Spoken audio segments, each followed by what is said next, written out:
Stop talking about. It's time for Trending Tuesday on Franklin County's favorite morning show, The Starting Lineup. And now for your hosts, Joe Abraham and Chewy.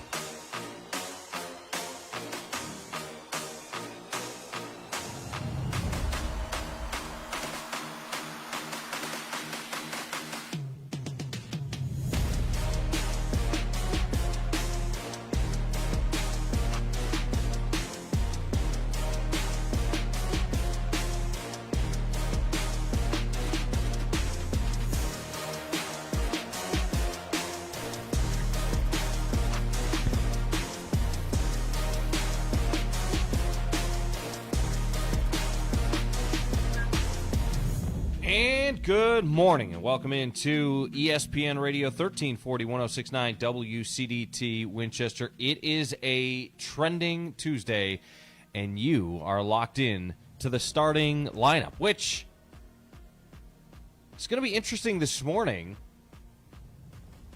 because we got a lot of folks who are going to be slow to get going this morning with no school here in Franklin County.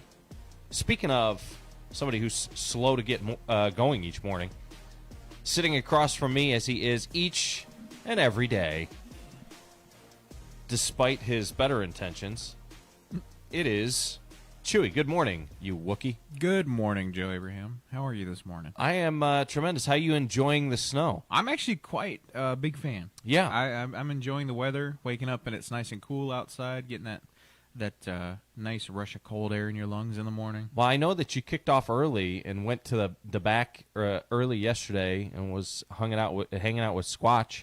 Yeah. I saw the picture. We went out and enjoyed some of the snow. Yeah, enjoying the weather. Well, Yeah. Good for you. Today on the show, in hour number 2, we're going to have Rob Kortner in studio. And we're going to go through, if you have not got locked in yet to our ESPN Radio Winchester Tournament Bracket Challenge, I encourage you to do so.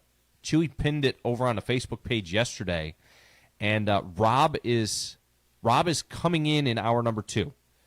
But not only is Rob coming in hour number 2 to discuss this, last night I got an email from Rob which included a 24-page breakdown of all 64-plus teams in the tournament.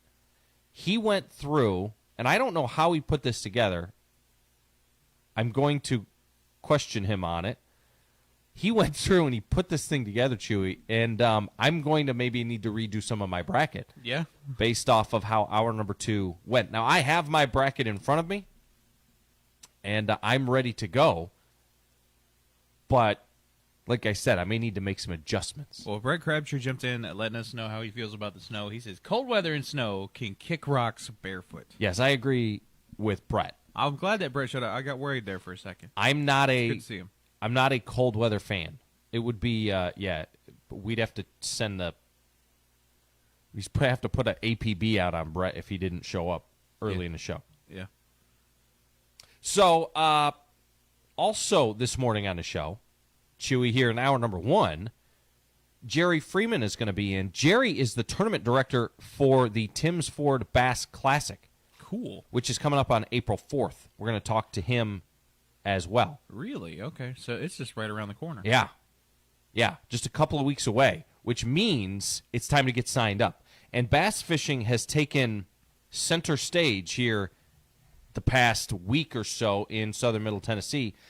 Chewy, not only because a Middle Tennessean won the Bassmaster Classic, but also, I don't know if you heard about this, but the other day a gentleman was at Devil Step boat ramp, and his boat got away from him, and he tried to swim after it and went under and never came back up. It was extremely tragic. That happened to a high schooler, well, something similar when I was in high school. Yeah. I remember that. Yeah. Don't swim after your boat. If you're putting your boat on a trailer and a boat gets loose, Do not do that. Find somebody will help you get it. Do not do that. And it's my understanding that this was a long-time angler. This was not just some guy who didn't know what he was doing. This is a guy who's been on the water his entire adult life. So be very careful out there.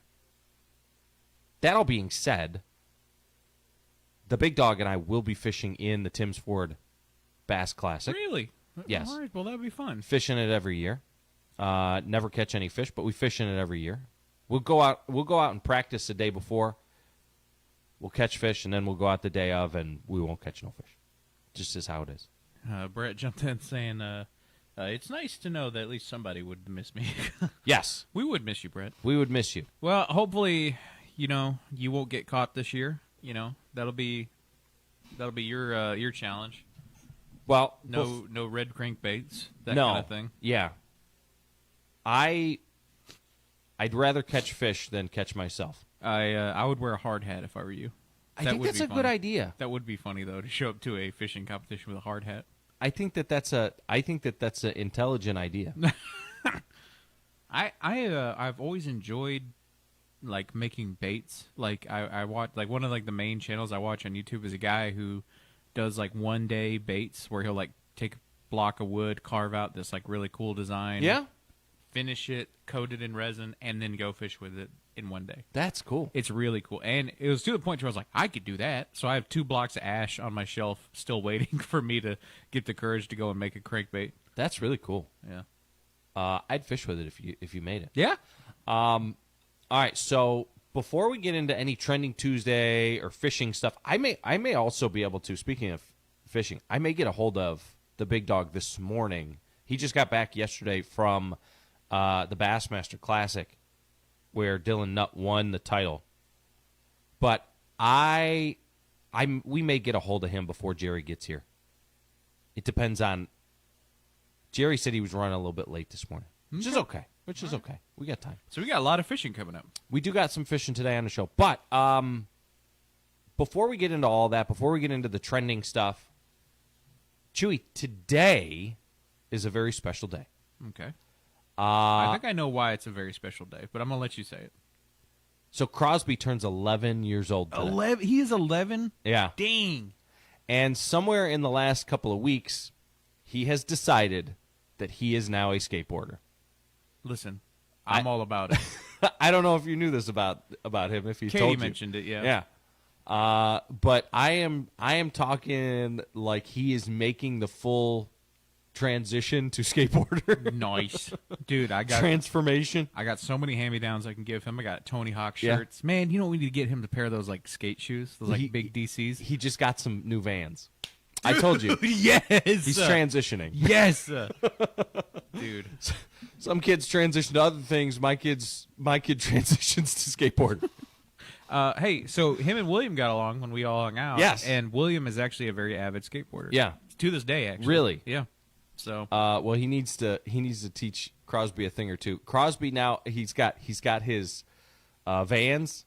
I think they're Vans. Yeah, I'm pretty sure they're Vans. He's got multiple skateboards already. Nice. He's watched probably hundreds of YouTube videos, and he's got the confidence of a guy who's going to go pro next week. So I love it. I hope he does. You know what? If he's going to go pro, I'm going to see him at the X Games. You know what I mean? Yeah.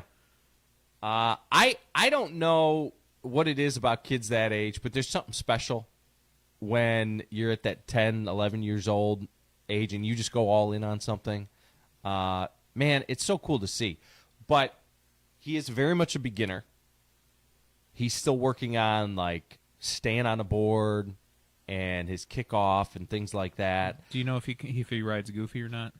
I don't know what that means. It's where your feet are placed. Like, does he push off with his front foot or his back foot? You know, like these are all like little things. Don't know. I'm not a skateboarder, so I don't know. I can't teach a kid. What's really tough for me, I can't teach him anything. Because you weren't a skateboarder? Wasn't a skateboarder. In fact, I would break my you-know-what if I stepped on that thing. Got you, yeah. I don't, and he's already way better than I would ever dream to be. Andrew's already in here jumping in the chat. Good morning, Andrew. But Yeah, somebody needs to teach this kid because I don't know. I'll let William know about it. Yeah. And maybe there's a couple places around here that are good for skating. So William would know. He's been going over to, in the short term, he's been going over to Clark. Oh, yeah? Which is just down the hill from us. Sure. Okay. That's not a bad place. Yeah. I love it. Yeah, I'm all about it. I'm all about it for him. Getting some exercise and that kind of thing. Also, it's just cool to be a skateboarder. I'm just going to say it now. Yeah. If you're a skateboarder, you're for some reason you're Well, you don't even automatically need a little to- bit cooler. Yeah, you don't even need to get on the board. If you just carry around a skateboarder, Just imply that you're a skateboarder. Right. Yeah. I'm It's- all about it. it's kind of like walking around with a guitar case. Like, ooh. Yeah. You know? It's like, Yeah. hey, look at that guy. That guy must be important. Yeah, he must be so sick. Yeah. That guy probably knows some sweet tricks, you know? Look at the size of his shoes. Me, if I'm carrying around a skateboard, it's because I'm going to hit somebody with it. I was like, if I'm carrying around a skateboard, it's because I stole it. Yeah. I'm about to get booked for assault if I'm carrying around a skateboard. Anyway, what it got me thinking about, though, is when you were about his age, can you remember that thing that you, like, got into that became your thing around that 10, 11 Well, Your old mark. skateboarding was one of them in particular. I really, really wanted to be a skateboarder, but I lived out in the boonies, so everyone had like gravel driveways. Yeah. And my grandmother had an asphalt driveway, but it was like a country asphalt driveway where it's Right. like got the cracks. So I Oh, yeah. found an old penny board that my mom had had, and it was like in my grandmother's shed that she got for Christmas one year. Put it in the shed. Never touched it again. Right. I didn't grease the trucks or check the wheel. Don't- I just yeah, got don't know what on any it of and that went. means. Yeah, I just got on it and went, and that's how I learned how to skateboard, which is hilarious because like to the point now where if I ride a regular skateboard, I have to adjust. Right. But 300-pound guy on a skateboard. Let's see that. I'm 260, Li- but still. Listen, well, that's kind of where we're at. Is our driveway is gravel, and I feel bad for him because the one thing that he wants to be able to do, and so he's been like skateboarding up and down. We've got that main central hallway in the house. Oh, really? And he's just been going back and forth up and down the hallway, and Katie keeps telling him, no skateboarding in the house. God. But yeah, I don't know. I'm trying to think back. I was just into all kinds of sports at that age. That might have been the age that I played hockey for like 1 year. Oh, where you were literally living out the Rocket Power fantasy? Yes. Yeah. Yeah, which I know that you're very jealous of. I am unironically, yes. Like I'm Yeah. like that. You were like you lived a dream. Gosh. We used to, not only were we on rollerblades all the time, but we would kick off the rollerblades, jump on our bikes, and just ride around. And I think back to when I was his age and how the world was different. So I'd go over to my buddy's house. He lived in Geneseo, New York. Now, Geneseo is a town not much different than Winchester. They had a big park. There was like a main drag where there was a Walmart. It was there were a lot more trees, I guess, on our main thoroughfare through Geneseo, and then there was a lot of there was the small town square, and then there was a lot of little neighborhoods and things. And we would ride from neighborhood to neighborhood, pick up all of the friends, and then this biker gang, not the Hoagie Rollers, the pre-Hoagie Rollers, we're like the little hot dog rollers at the time. I don't know. You mean like at 7-Eleven? Yeah. Yeah. yeah. Something like that.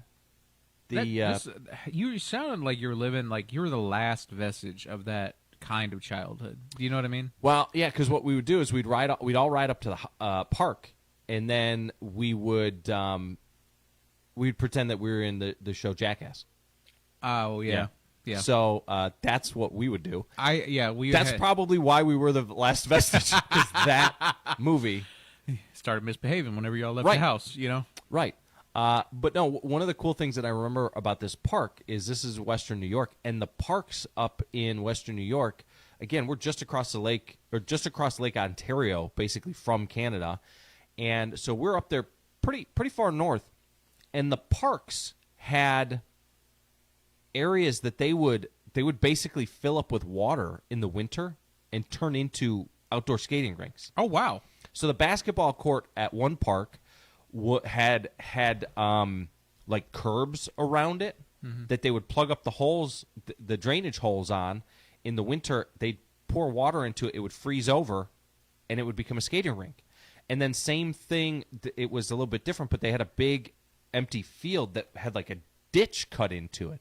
And they would put water into this ditch, and it would become a skating rink. And I remember going skating in this outdoor, and there were kids playing hockey and all this stuff.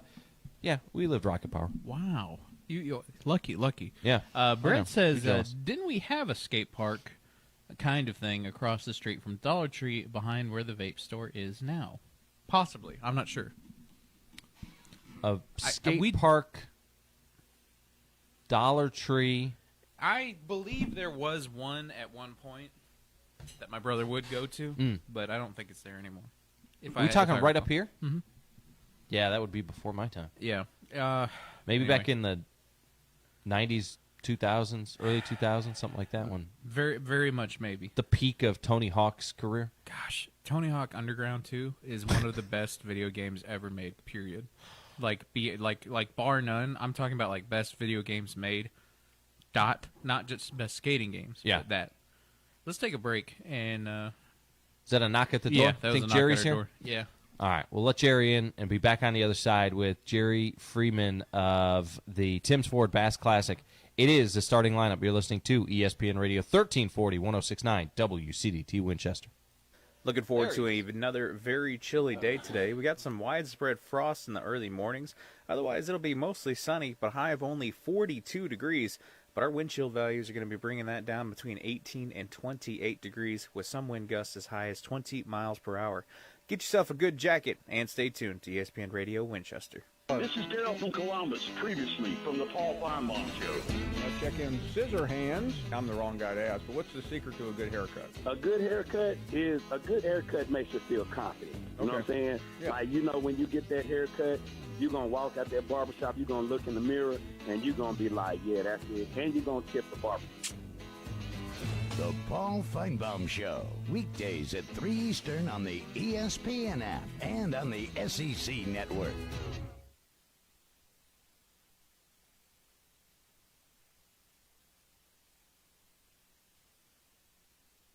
There was an outline for today's show, but it didn't survive the opening segment. Back to Joe and Chewy on the starting lineup right here on ESPN Radio 1340 1069 WCDT Winchester.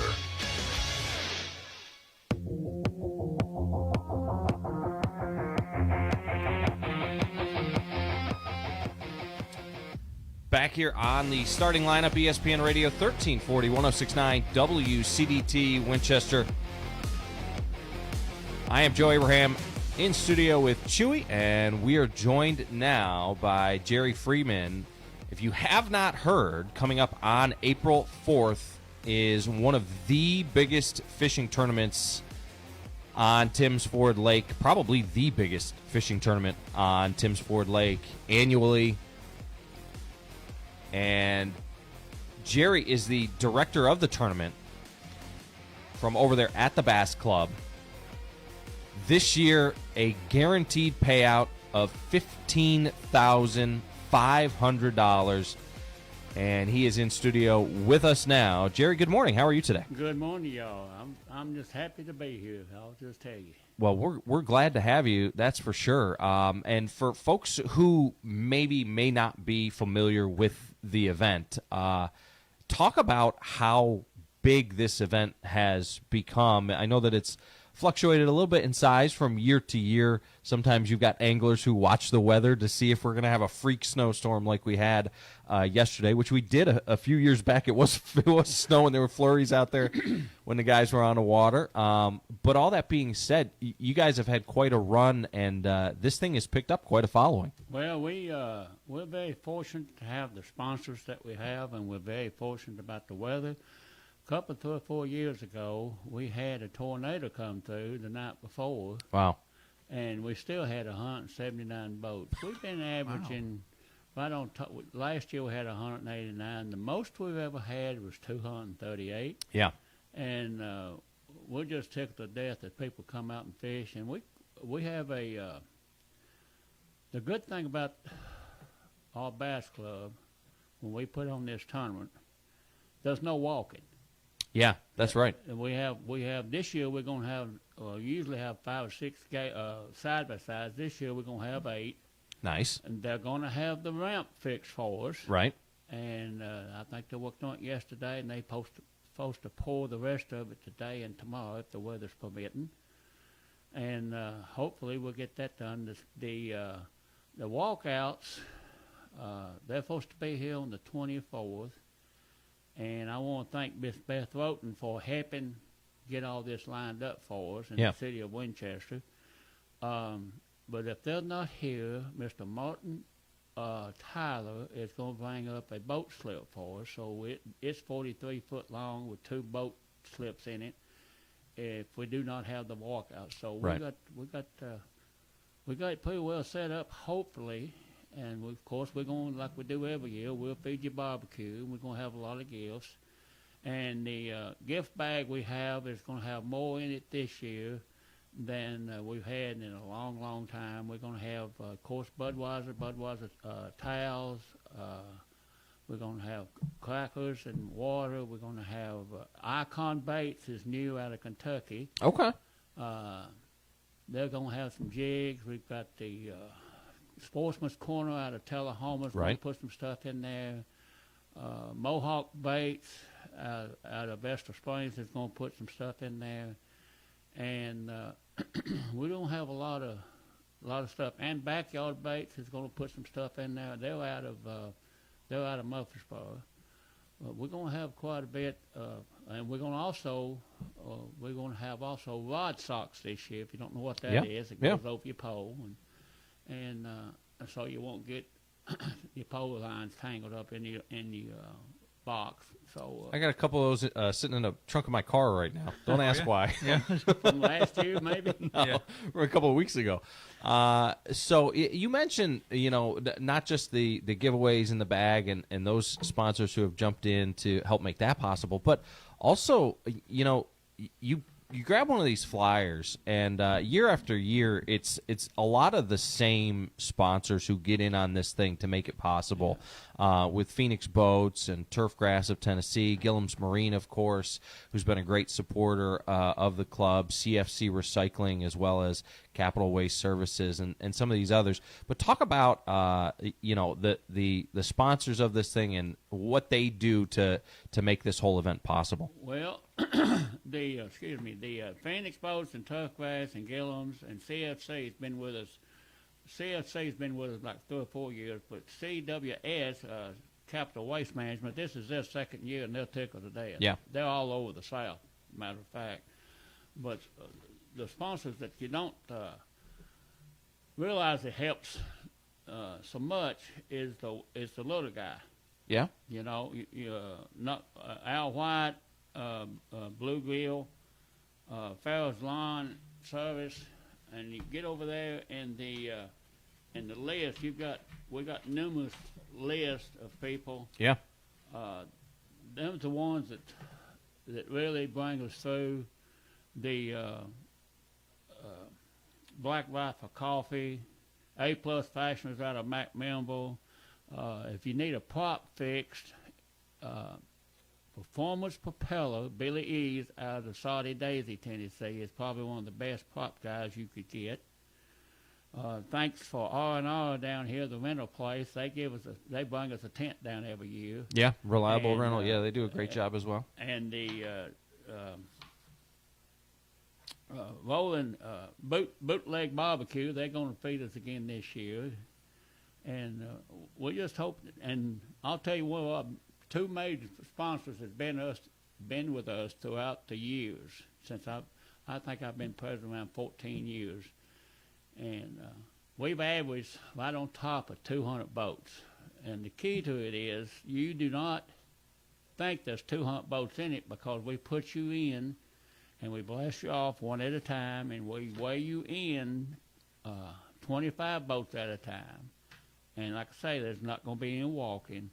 But the main sponsor, some of the ones that's been with us throughout this great adventure we've been on, is Phoenix Boats, Miss Teresa, and her bunch, and Turfgrass, but one of the biggest one is Sarah Gillum at Gillum's Marine. Yeah. She does quite a bit more than you would even ask for. She just keeps on giving, just Wow. like.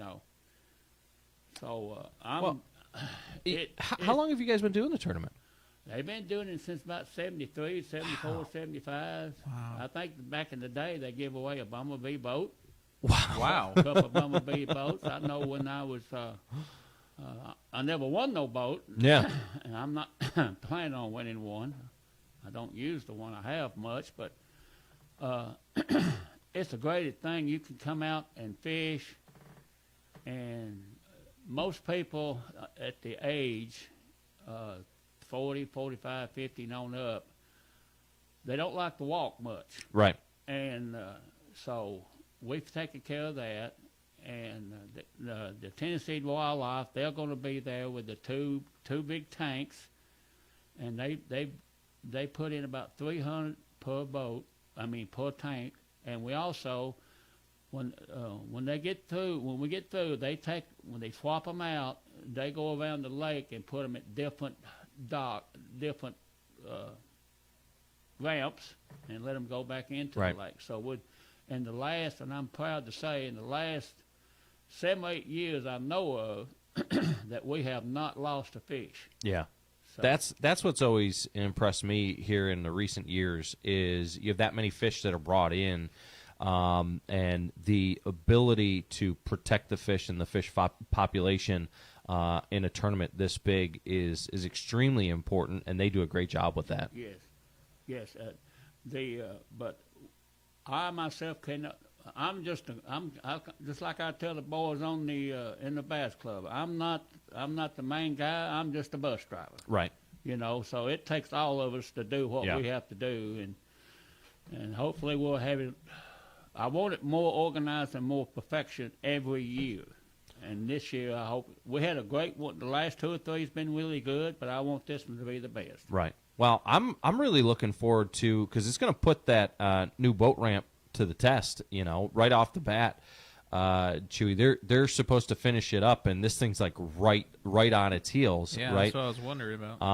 And so the other day, and I don't know, Jerry, if you saw the video of them pushing that thing into the water, or if you were even out there or something like that, but they laid that first slab of concrete down, and then they pushed it way down into the water. They used 3 bulldozers and just shoved it down into the water. And man, I'm really excited about it, because that boat ramp area, we've made it work, but it's not been easy here in recent years. But that thing's supposed to be beautiful by the time all is said and done. Well, when they get they poured it, and it's 60 by 40 that they poured. Yeah. And they had to let it sit for 10 days. And then I was over there putting there 2 or 3, 4 times a week. I was over there the day they pushed it in. Yeah. And what do you think that big slab of concrete weighed? More than Chewy. Not by much. Not by much, but a little more. bit heavier. It was a lot. 120 ton. Oh my gosh. Gosh. And they pushed it in 27 feet into the water. Yeah. So the water's coming up, because when they was done, there was like 3 feet sticking out Right. of the water, and now it's right on top of going over that slab. So Yeah. the water's coming up. Well, that was one of the other cool things about it is people were like, it doesn't even go down to the water line, and it was a big old chunk of concrete, and then they essentially shoved the whole thing down there, which was really cool. And Chewy, they didn't use, to the point of how much it weighed, they didn't use like the new bulldozers. They had to go find some bulldozers from like 1967. They don't make them like they used to anymore, kind of bulldozers. The ones that are still running 20 years longer than the ones that have already gone out. I mean, these things were like the tanks, basically. And they got that thing down there. Like I said, I'm really excited about it. But as far as the tournament goes, Jerry, I need to know. Yes, sir.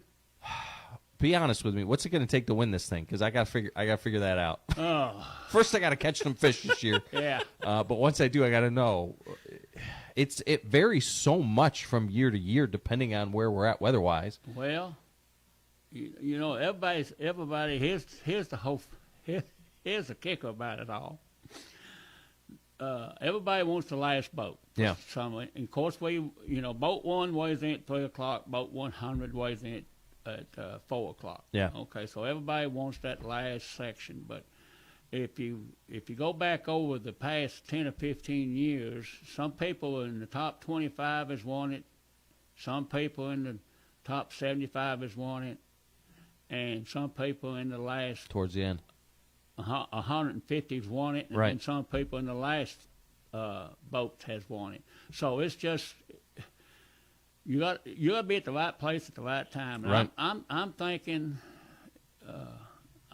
probably 19 pounds, maybe. Yeah. 19 depends on the weather now. I Right. mean, hopefully we'll have nice weather. Well, if the weather keeps behaving like this, the water temp's going to stay low. But it's supposed to warm up again this upcoming weekend. It's supposed to be back up in the 70s, close to 80 degrees. So it could be setting up real perfect. Well, you know what they always say: if you don't like Tennessee weather, just wait 30 minutes. Yeah. Or 15 is the last 2 days. Yeah, one day 70, the next day it's snowing. All right, let's get a quick break in here. When we come back, we'll have more with Jerry Freeman from the Timms Ford Bass Classic on the other side. You're listening to The Starting Lineup. This is ESPN Radio 1340, 1069 WCDT Winchester. Endangered children. We may picture extreme situations, but substance misuse can affect any child through unsafe environments, unsecured medications, or even impaired driving. Protecting children is everyone's responsibility. The Franklin County Prevention Coalition partners with schools and law enforcement to raise awareness and provide tools that keep kids safe. Because when we work together to protect our children, we are stronger together. Learn more at fcpctn.org/DEC. This project is funded under a grant contract with the State of Tennessee Department of Mental Health and Substance Abuse Services. Spring is a season of renewal, and at High Point Health System with Ascension St. Thomas, your health is always in season. From routine checkups to advanced care, their dedicated team is here to help you feel your best today and every day. Compassionate care backed by the strength of Ascension St. Thomas. This spring, take a moment for your health. Learn more or find a provider at highpointhealthsystem.com. High Point Health System with Ascension St. Thomas, caring for you for every season of life. Divorce and custody cases can turn your life upside down fast. Veneer Law brings clarity, strategy, and confident representation, whether you're working towards an agreement or preparing for court. We focus on fair outcomes and parenting plans that put the kids first and make sure parents are heard. Custody, clarity, confidence. Grant Veneer, the divorce and custody lawyer, online at veneerlaw.com. It's time for a local news break from the 931 Go News Center. An update from the Franklin County Sheriff's Office regarding the recent incident at Deckard Elementary School. On the afternoon of March 12th, School Resource Officer Adam Isbell charged a juvenile with threats of mass violence in connection with the note discovered Monday at the school. Authorities say the charges are the result of many hours of investigation by SRO Isbell, Sergeant Barry Isbell, and investigator Sean Malhoy. Officials clarified that the incident did not occur last Friday.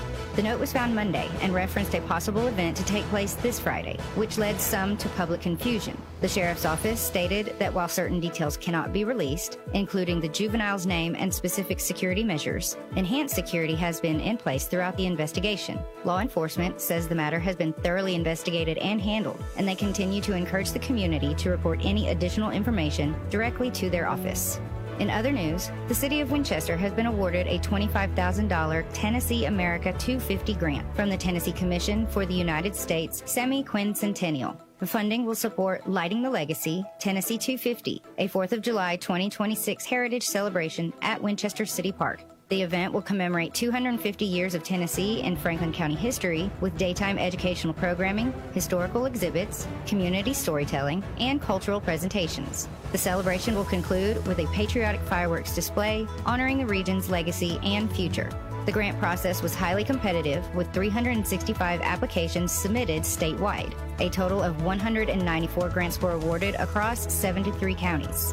City officials say the event is designed to strengthen community pride, promote heritage tourism, and support local economic activity ahead of the nation's 250th anniversary. For more local updates, visit 931go.com. stay informed, and stay connected to ESPN Radio Winchester. Hey folks, I'm Johnny Hand from WCDT, the home for Franklin County Athletics. From Friday night football to every big game in between, we're proud to bring you all the action that keeps our community cheering. Want to be part of that excitement? We'd love to talk with you about advertising and other great opportunities to support our local athletes. So give us a call today at 931-967-2201 or stop by the station at 1201 South College Street right here in Winchester. WCDT Winchester. We are Franklin County.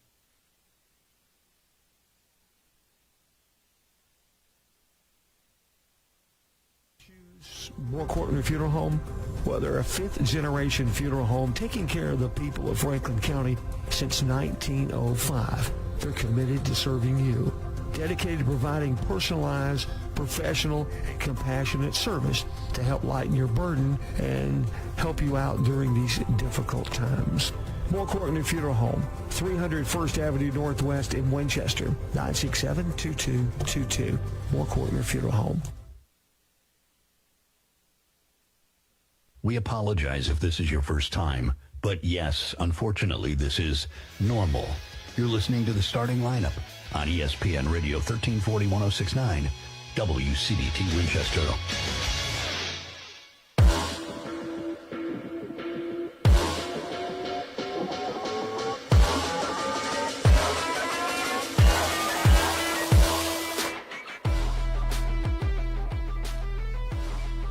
Back here on the starting lineup, ESPN Radio 1340 1069 WCDT Winchester. Joe Abraham and Chewy in studio, joined by Jerry Freeman of the Timms Ford Bass Club. And the Timms Ford Bass Classic is coming up on Saturday, April 4th here. And this is one that you're not going to want to miss. It is $100 a boat. But, Jerry, that doesn't tell the whole story. $100 to get in this thing, and you guys are giving away... The bags alone that you talked about that you guys are giving away are worth like $50 a pop, probably. Right on top of it. Yeah. Yes, sir. And so when you're talking about two guys in a boat paying $100 a boat to get in two bags, I mean, they've already made their money back. Well, they get one bag and they get the fight over what's in it. Okay. They get the one bag. But that's why we put two of everything we have in the bag. Okay. Well, so you got the bag, but then you've got the barbecue. Then you got the barbecue. As far as the opportunity to win, not just first place, but you guys also have the big fish. What do you got in here? You got a morning big fish from 7 to 11, and it pays $1,000. $1,000, Chewy. Jeez. So last year, get this. Last year, I think I had the big fish early in the day, and didn't think that it would have even registered. So didn't weigh, didn't call, didn't nothing.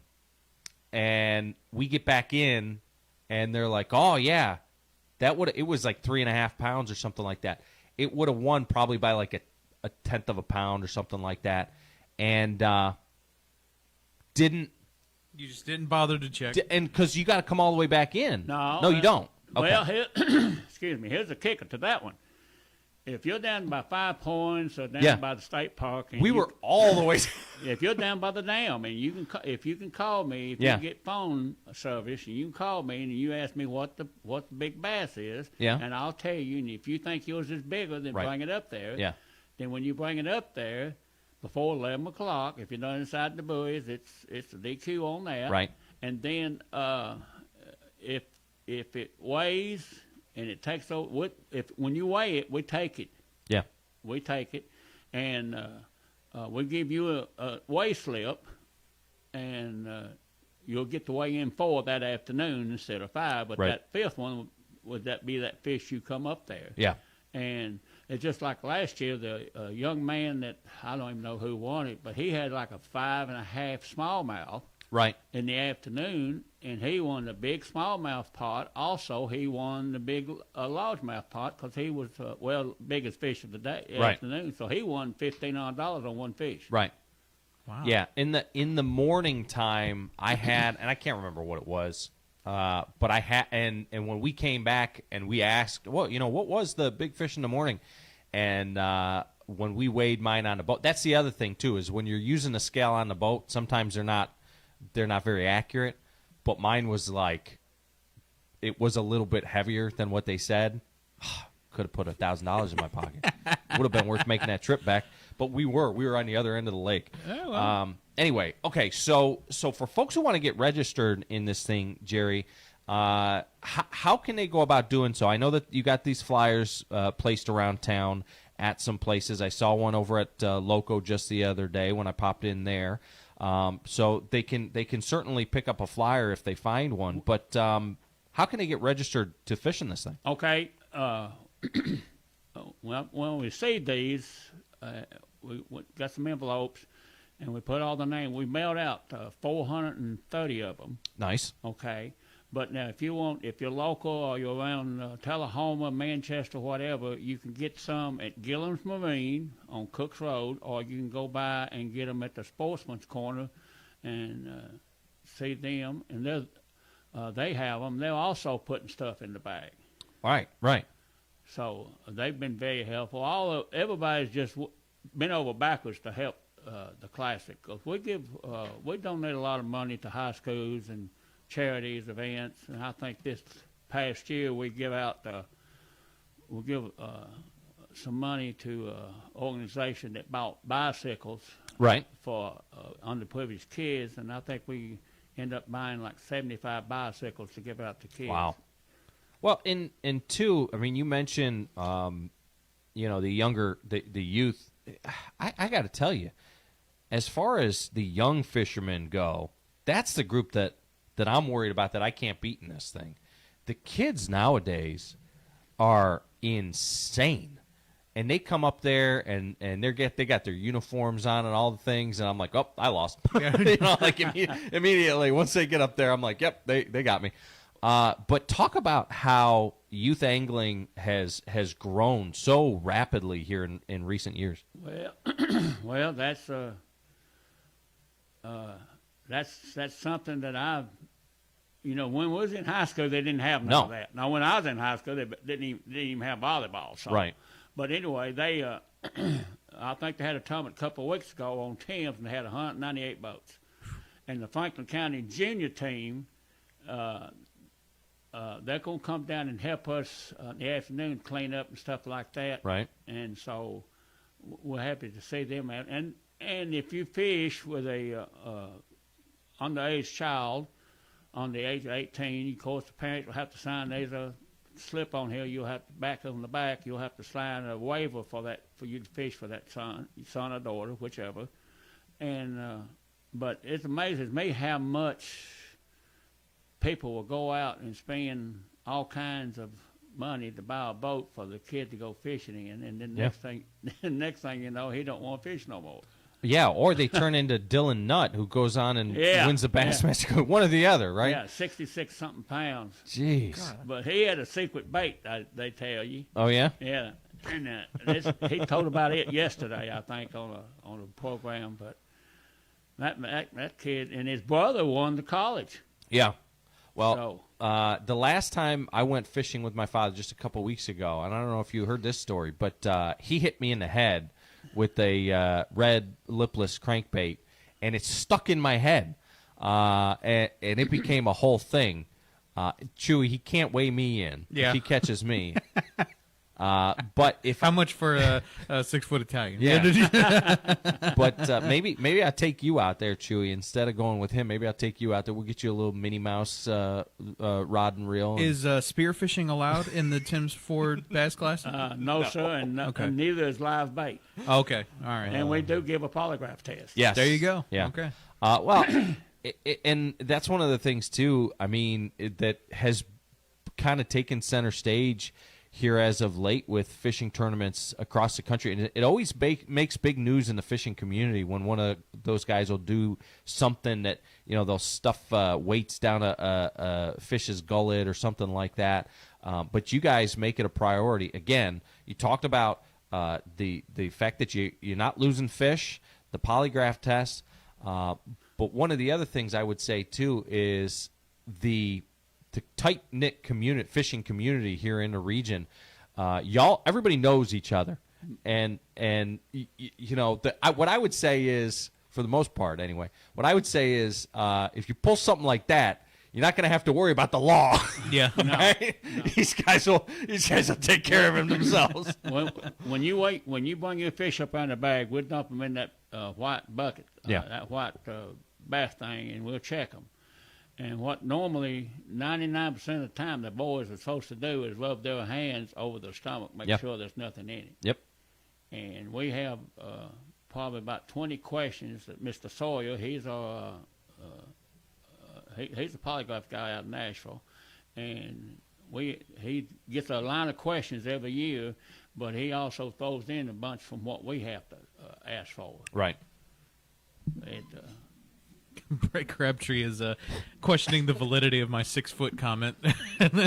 Oh man, who is? He's one of our viewers over here in the chat asking some questions about how tall Joe really is. 5'10.5". Oh, okay. Oh, wow, I was being generous. Not as big in real life as people thought. All right, so I'm sorry. It's That's a okay, long man. story.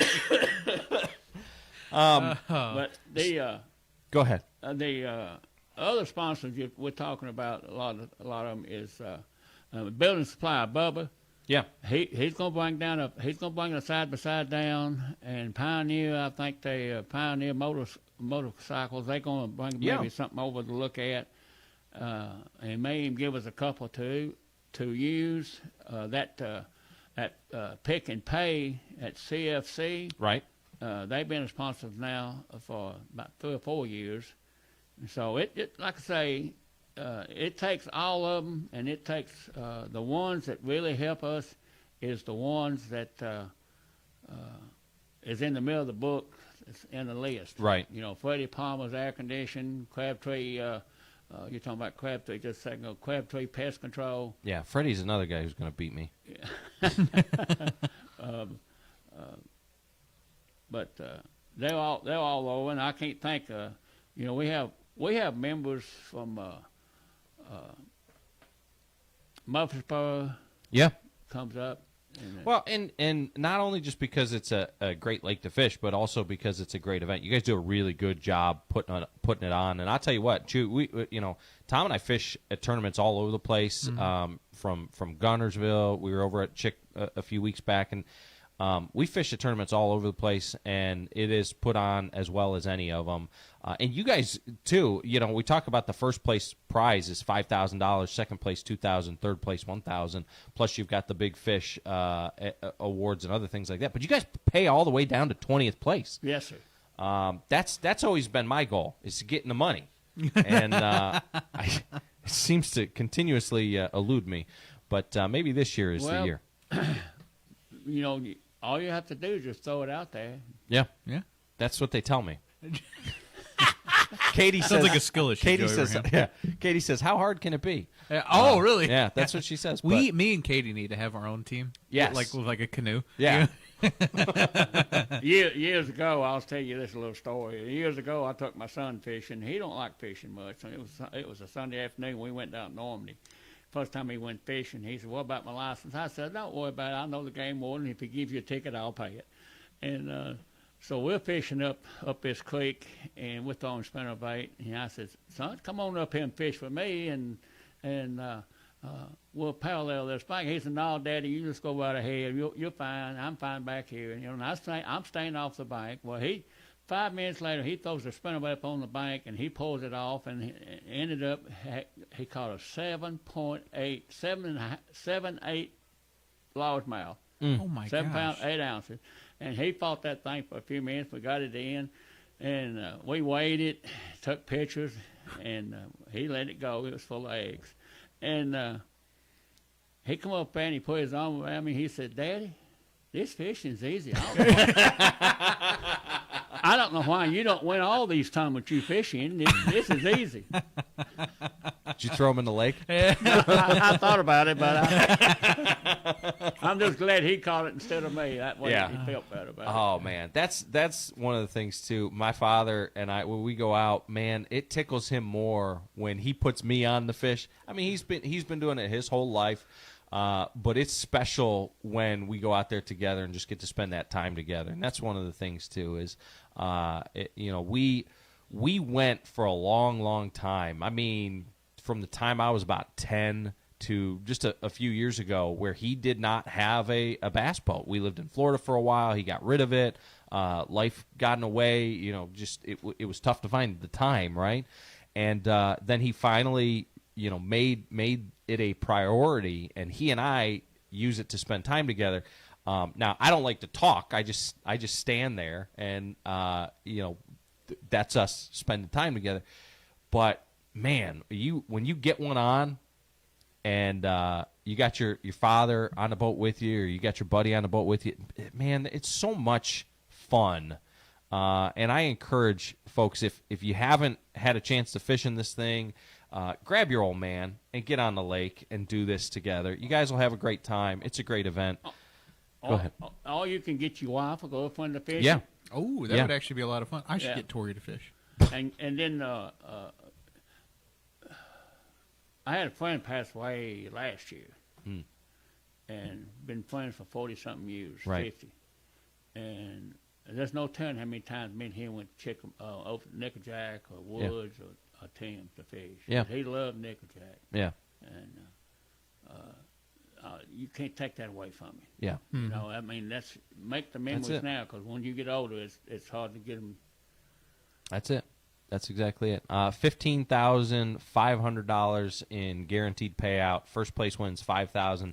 You got big fish pots up to $1,000. It is Saturday, April 4th. It is the Timms Ford Bass Classic, put on each and every year by the Timms Ford Bass Club since, the mid-'70s.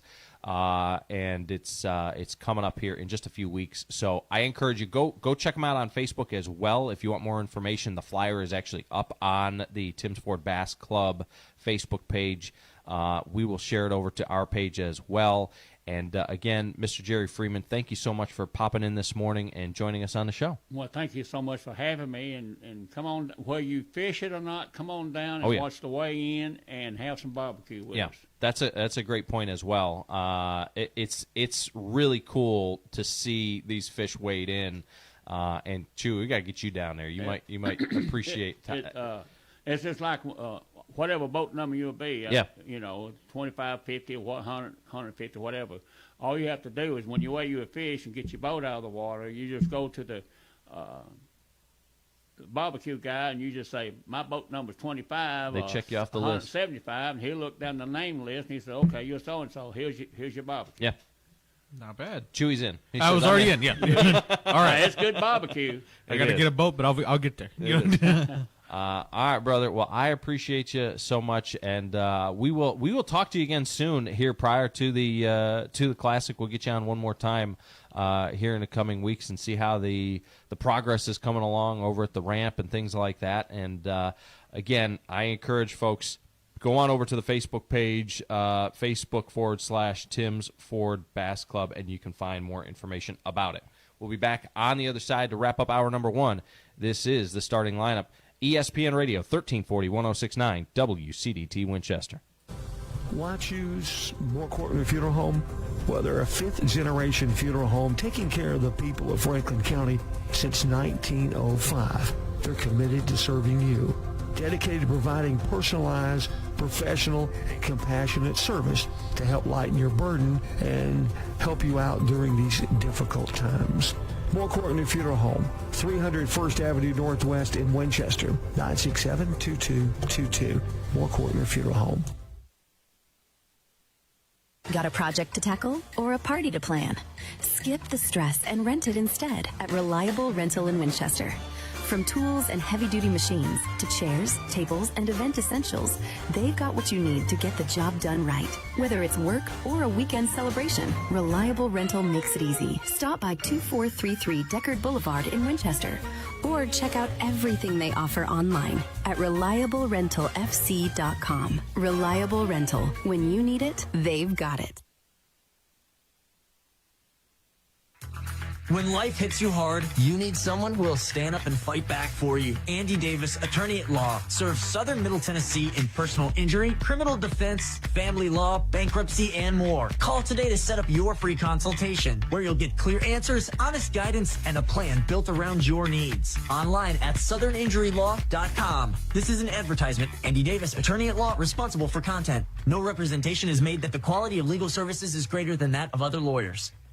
The future of healthcare starts here. The Southern Tennessee Regional Health System, Winchester and Suwannee, are joining the High Point Health System with Ascension St. Thomas, a health network serving communities across the state. We're working together to expand access, improve clinical quality, and keep you close to home throughout your care journey. Your favorite providers aren't going anywhere. It's the same care you know and trust, now with a new name. High Point Health with Ascension St. Thomas. Learn more at highpointhealthsystem.com.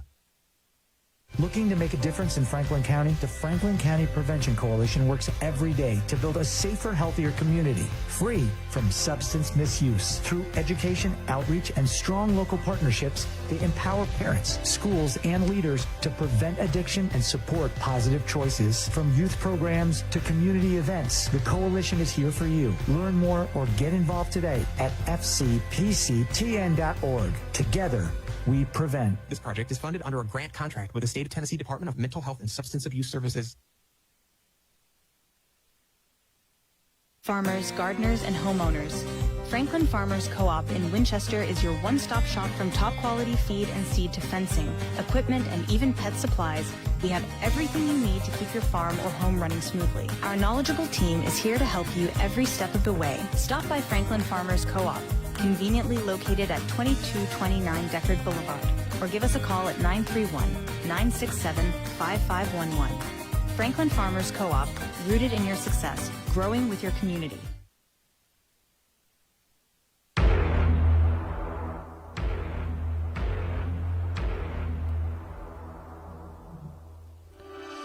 All right, wrapping up hour number one here on the starting lineup.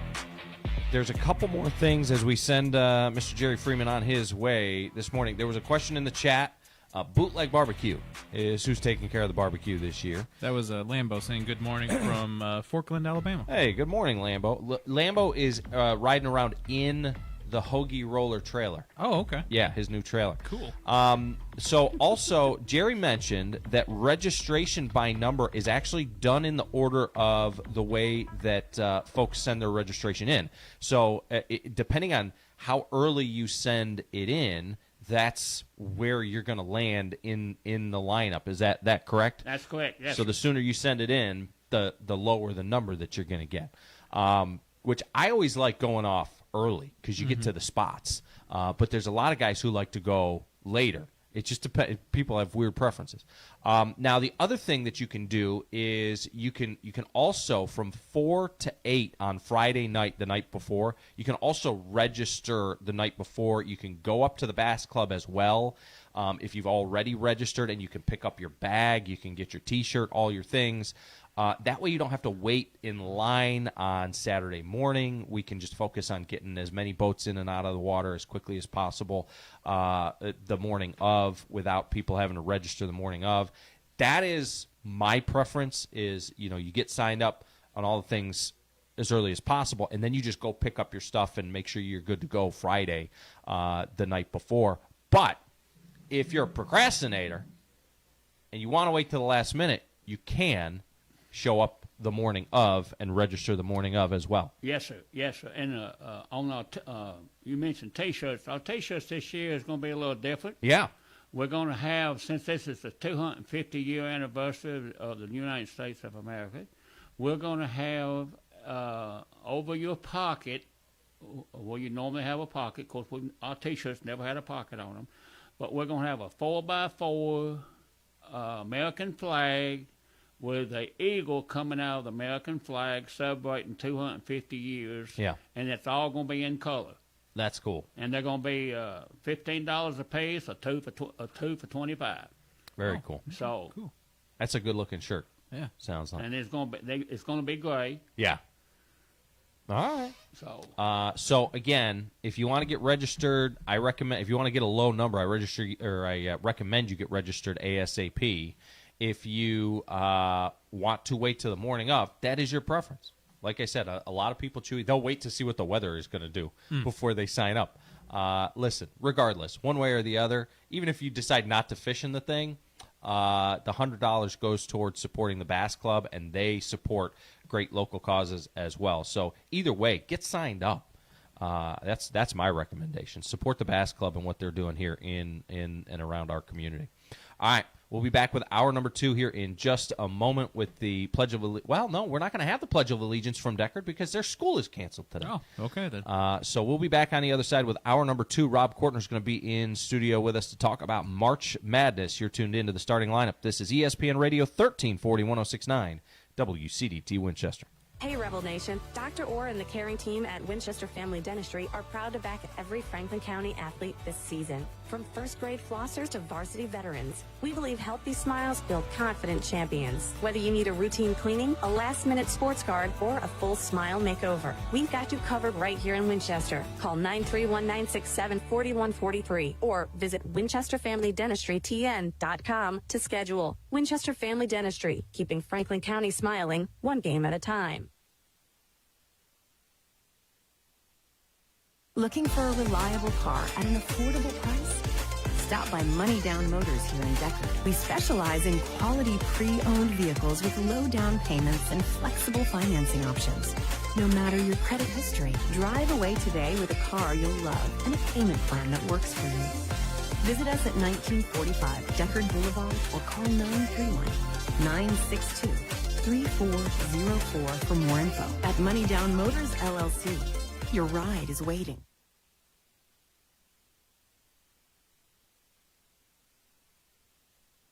Looking for a reliable car at an affordable price?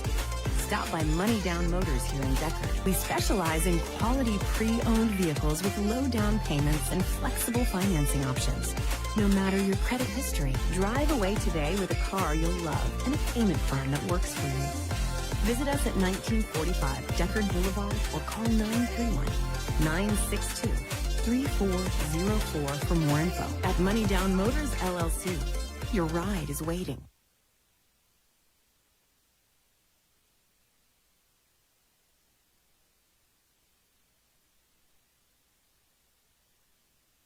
Domino's is proud to sponsor Franklin County Athletics, and the Winchester Domino's is locally owned by a Franklin County alum, and they've got hot deals you'll love, like the perfect combo, 2 meat and 1 topping pizzas with Parmesan and cinnamon bread bites for just $19.99, or a large New York style pizza with 3 toppings for $10.99. And make sure to try Domino's best deal ever, any pizza with 7 toppings for just $9.99, and stuffed crust is just $4 more. Order now at Domino's.com and enjoy Domino's at the concession stand every Rebel game night. Since they opened their doors 6 years ago, Furniture Merchandise Outlet has been voted Tullahoma's finest furniture store each year, and for good reason. FMO offers unbeatable prices, guaranteed. FMO is sure to help you reimagine your home or office with a look that will have your guests asking, where did you get that? The answer is simple. FMO, 105 North Jackson Street in Tullahoma. Online at FMOTN.com.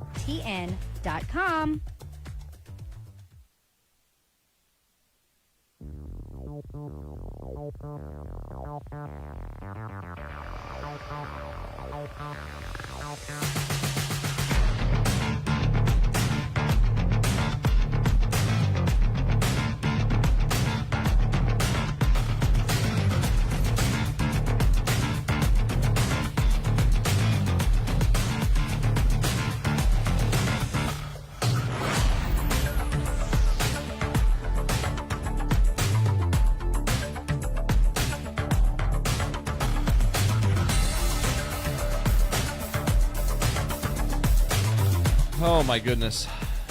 Back here on the starting lineup, ESPN Radio 1340 1069 WCDT Winchester. Joe Abraham alongside Chewy, and in studio with us now. We'll take a pause for production. He is the man, the myth. He's not really a legend. He's like a super hero is what he is. He's making his legend now. Yeah. He is. Legend in progress. When the final whistle blows, and the last note of Rocky Top fades into the night, he's still standing. Funeral director by trade, balls fanatic by fate, he walks the line between this world and fourth down. He is Robert Kortner. I will say, Rob, you do some pretty legendary stuff, like staying up till 4 in the morning doing some sports analyst stuff. So I'll let Joe get into that. But I just got to say, thoroughly impressed, my friend. Well, when I walked in and I saw the TVs, I thought y'all had stayed up with like a Madden tournament or something. No, we would have invited you for that. It's like, geez, Not yet. where was the invite there? Yeah. No, that I think needs to happen. So Live stream that. The kids are off. So my kids go to Tullahoma schools because their mother lives up there, and then Crosby is down here in Franklin County, and which, by the way, it's Crosby's birthday today. Turns 11. Happy birthday. And so Crosby ended up getting a day off because freak snowstorm. And yesterday they were all up. We set them up here, and the boys, we told them when you're at the office, you can have unlimited video game time just to stay out of my hair. And so they were up here just chilling on a couch playing video games yesterday. I can't think of a better way to spend spring break as a 10-year-old, but that's just me playing Madden and doing all the things. Now, for folks who may live under a rock, this week we have rolled out our March Madness Bracket Challenge. And I thought yesterday when I was taking my time, I was going through these one game at a time, being very particular about who I was going to pick, where I was going to play some. Chewy comes up to me, and I told him, I said, you have to fill out your bracket because, A, you got to get in on this thing, and B, we're going to talk about it tomorrow. So you need to fill out your bracket. He comes back to me 30 seconds later. He's like, you're still working on that thing? Perfect bracket. Listen, I picked Vandy to win. Okay. Yeah, he started there, and then the rest he finishes, and he comes up to me and goes, what do the numbers mean? Yeah, I didn't know what the little numbers underneath their thing. I was like, should I be picking the smaller number or the bigger number? Oh, man. So, yeah, everybody around here, I don't know if Katie's finished hers yet. I'm pretty sure Johnny's finished his. I finished mine yesterday. I almost had to make some major adjustments to mine, though, based on something that happened. We'll get into that a little bit more. But all that being said, Chewy, my entire bracket may have just gone out the window. I may need to start back over because I got an email this morning. Let's see what time this came through. 4:50 a.m. from Mr. Robert Kortner. And it is a 24-page long breakdown of every team, except for the play-in games, I'm told. Every team. And I'm not just talking about like a little I'm talking about like a full-on breakdown of every team.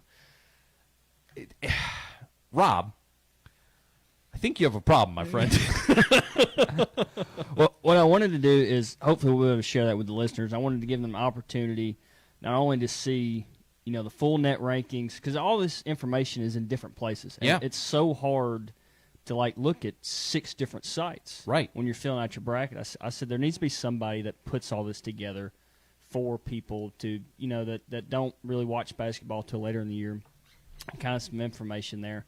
So I got the net rankings, the quad 1, quad 2, quad 3, quad 4 records there, offensive and defensive efficiency rankings, some key wins and key losses throughout the season, players to watch. Head coach rankings is something I think that really no website kind of does. I didn't rank the head coaches, but I gave you a little information on their record and their track record in March. And that's the one that when you said head coach rankings, so he went and he found their tournament record. So I'm looking right now at Illinois, Brad Underwood, 7-7 in the NCAA tournament. That's an average of a win and then getting knocked out in the second game. And Illinois is a team that I've got going pretty deep. Well, for Brad Underwood to do so, he's going to have to outperform Brad Underwood in the past. And so I may need to rethink that one. But this is tremendous, man. And there's actually a lot more, top teams this year where you look at coaches that you would think the way their teams have played this season that they would have better records in March. Tommy Lloyd at Arizona was another one. I was kind of shocked when I got there. Not as long a tenured coach as Brad Underwood, but still. So I hope everybody will enjoy taking a look at that. And even if you've already filled out your bracket, if you do like me, I'm still changing mine. I hadn't actually hit submit yet. Yeah. There's a couple things I'm going back and forth on, particularly 8-9 games. Well, and I wrote down the games that I had the toughest, kind of the most challenging decision to make early on in putting this thing together. And I have 1, 2, 3, 4, 5, 6, 7, 8. I had 8 games that I really had a hard time with. And now, once I get past that first round, I go very much based off of feel. I also have a method to my madness. Excuse the pun. I have a method to my madness as far as picking games, and kind of each and every year I do fairly well in the bracket challenge. Now, knock on wood, hopefully I didn't just screw myself up for this year, but I do have kind of a method to the madness as well. And I think that everybody's got their own technique, whether it be going the Chewy route and picking which team's colors he likes the best. I was going for logos this year. Yeah, I was like, who has the coolest icon? Yeah, or like which mascot can win in a fight. But this information, you can add that in with your madness and kind of make it your own. You can take this information and kind of put that in with what you feel and make it fun and make it your own, and hopefully it'll help someone take home the top. I saw there's 35 entries already in the group. It's continuing to get up there, and I do encourage folks to jump on over to the Facebook page and get in. It's pinned up there at the top to the ESPN Radio Winchester bracket challenge. Now, I've got my whole bracket filled out and ready to go. I may make some small tweaks.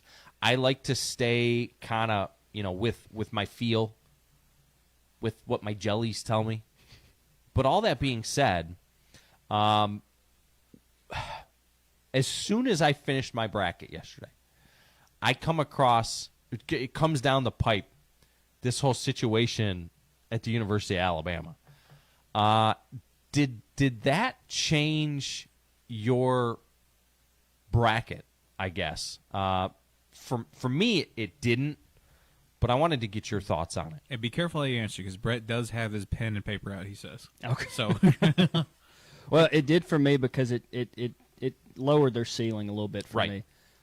Because I think when you take Holloway out, I don't think even with Allen playing as well as he has, that Phylon can take that offense and put up the numbers that they've been putting up here on this really good stretch of basketball. Holloway, to me, is kind of the one that made the whole thing tick. Right. Especially his success off the dribble and kind of opening things up for Phylon. It kind of hurt them about a game for me. I don't think it's a sure thing, though, because who they'll potentially play is Texas Tech or Akron, and I think a lot of people are sleeping on that Akron team. Right. Which I think Alabama would match up really well against Akron, but I'm not sure Texas Tech does. So I did the safe thing and just had Alabama only winning one game. Right. That way, in a point system in this bracket, it's not going to hurt me if they were to get upset there. But sad deal too. I mean, the more you read about it, the worse it gets. Right. For Aiden Holloway. And when I first texted you, Nate Oates will play him. I still think Nate Oates, if there's any way, is going to play the kid. Just from what we've seen with Brandon Miller and some other things at Alabama. But I'm not sure there's any way, especially by Friday, that Nate Oates is going to get that done. I mean, from what I've read, I know they're on spring break, but Holloway is out of school right now. They've dismissed him from school, so that'd be pretty incredible on a Tuesday from Friday to get him back eligible to play. I think he's done. And for folks who don't know, he basically he got jammed up. They found more than a pound of marijuana at his home. Yeah. And what's interesting about this whole situation, I go back to the whole NIL situation. You know, not that a kid couldn't get jammed up or mixed up in something like this, but it lends you to wonder if that money, the amount of money that he gained access to, played a part in this whole situation. The ESPN article I'm looking at right now, it says Holloway was removed from campus and was not with the team 4 days before its tournament opener against Hofstra on Friday. A team spokesperson said hours earlier authorities found more than a pound of marijuana in his home, leading to Holloway's arrest. I am with you. I think that they'll win one game. I actually had them going out against Texas Tech in that second game anyway. But this is got to be devastating to a team, to a team's mindset, to a team's chemistry. Well, and the first thing I thought with mindset and chemistry, I mean to interrupt you there, but it made me think of it. I wonder if this news had been delayed because they did not look like the same Alabama team we saw in the SEC championship. It's a good point. Against Ole Miss, a team that they should beat night in, night out. And, right. And they just did not have the same, particularly on offense. I mean, you can usually always count on this team to score the ball. Defensively, they're a little shaky, but they did not have the same flow offensively that we've seen them have. So it just made me wonder if there was something even up then that we didn't know about. Well, if I can say this, if a guy if he had an inkling of them closing in on him, you would have thought that he would have removed the pound of marijuana that was at his house. But it certainly lends to there was distraction. Mm-hmm. They all had something else going on.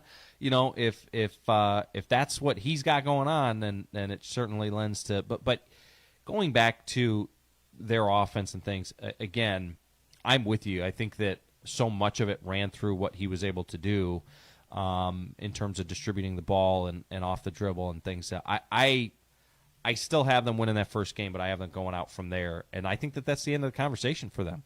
You know, I don't even – if they do more than that, it'll be interesting, but it's – Well, they have to have the offense to cover up the deficiencies down low. Because that's what they do. Yeah, yeah. You know, for people who don't know what they want to do offensively, they are as close to like an NBA-style high-paced offense running it up and down the floor as you can get. They want to shoot from the outside. They want to get quick buckets. They want to score 90 points a game. And, I just see it hard for them to manage an offense without that guy. All right, so moving on from that part of the conversation, I ran into a lot of these middle games. The USF Louisville game, the UCF UCLA game, Texas A&M St. Mary's, Santa Clara Kentucky. I picked Santa Clara to beat Kentucky. Good pick. There's a lot of these games that I struggle with, and I